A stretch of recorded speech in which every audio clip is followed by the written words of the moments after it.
bonjour et bienvenue donc dans cette nouvelle vidéo où, comme vous l'aurez vu dans le titre, je vous propose donc mes meilleures lectures donc de ce premier trimestre de 2024.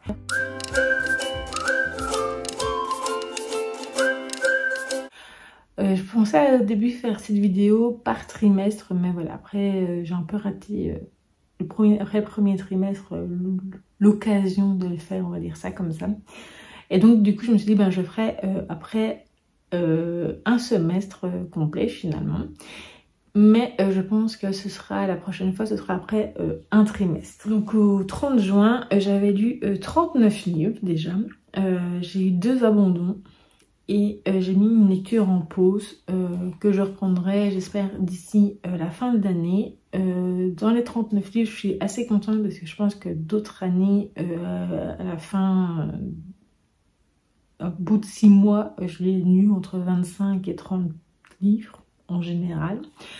Alors dedans, évidemment, il y a des romans, mais il y a aussi également quelques lectures graphiques, etc. Et donc, on commence tout de suite. Donc, je voulais citer. Alors, le tout premier, ça a été Là où réside l'hiver, donc de Laetitia Arnould. Ça a été un très très gros coup de cœur. J'ai même fait une vidéo sur mon avis complet sur la chaîne. Donc, je vous le remettrai en barre d'infos. J'ai également beaucoup aimé la série donc des tomes 1 à 3, donc des Dames de Marlowe en quête, donc de Robert Thorogood. Mais ça je vous en parlerai plus en détail, je ferai une vidéo dessus je pense très prochainement. Ensuite j'ai également découvert le premier tome de Hamish Macbeth de MC Benton, donc qui prend la mouche, c'est le premier tome. Bon, depuis je n'ai pas encore lu d'autres tomes, mais ça ne saurait tarder, je compte au moins lire un deuxième tome d'ici la fin de l'année. J'ai également lu Il n'y a pas de hasard que des rendez-vous de Rita Badrawi. J'avais beaucoup aimé ce livre, ce roman initiatique de développement personnel un petit peu. Et ça m'avait fait beaucoup de bien au moment où je l'avais lu. J'ai également un coup de cœur pour l'été meurtrier d'Oxford, donc le premier tome Chou à la crime de H.Y. Anna. Là je vous ai mis 2 tomes, donc des 4 sœurs. Donc j'avais lu En direct du collège de Sophie Régal-Goulard et 4 sœurs à Londres plus récemment. Et c'est vraiment une série jeunesse que j'aime beaucoup. J'ai également lu Patient, donc de Grand Corps Malade, qui m'avait fait aussi beaucoup de bien. Évidemment, vu que ça parlait de handicap, et j'avais vraiment aimé les réflexions qu'il avait fait autour de ça. J'ai également lu en début d'année Meurtre à Balmoral de Chris McGeorge, qui était donc un cosy mystery que j'avais vraiment beaucoup aimé autour de la famille royale britannique, mais une branche qui n'a pas existé finalement.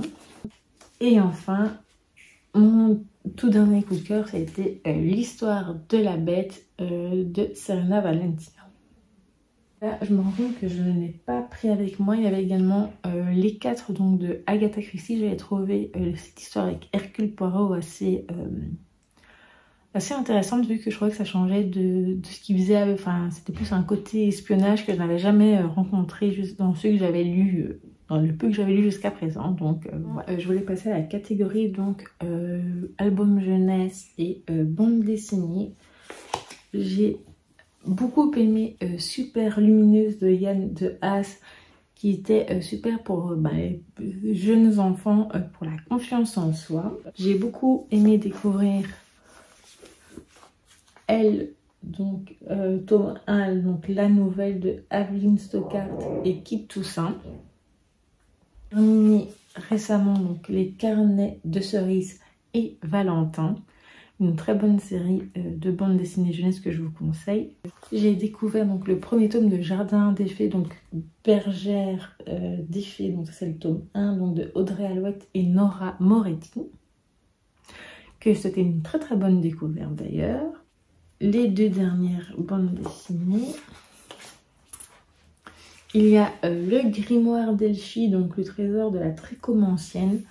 C'est une série jeunesse que j'aime beaucoup. Je la trouve trop mignonne, Elfie avec ses sœurs.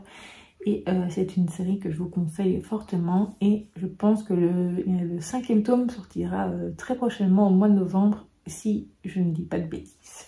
J'avais vraiment eu un coup de cœur pour Arcana, donc le premier tome, le Coven du tarot, donc de Serena Blasco.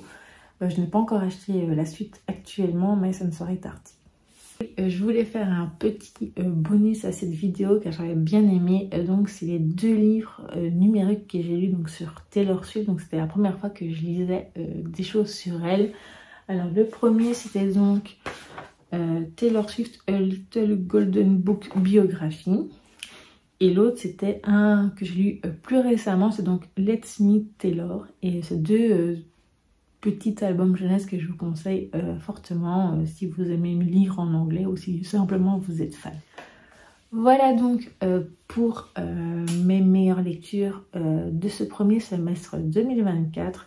Je vous ferai une autre vidéo où ce sera sur mes favoris, donc il y aura sur les séries, films, etc. Mais pas que. Et je vous dis donc à très vite pour une prochaine vidéo.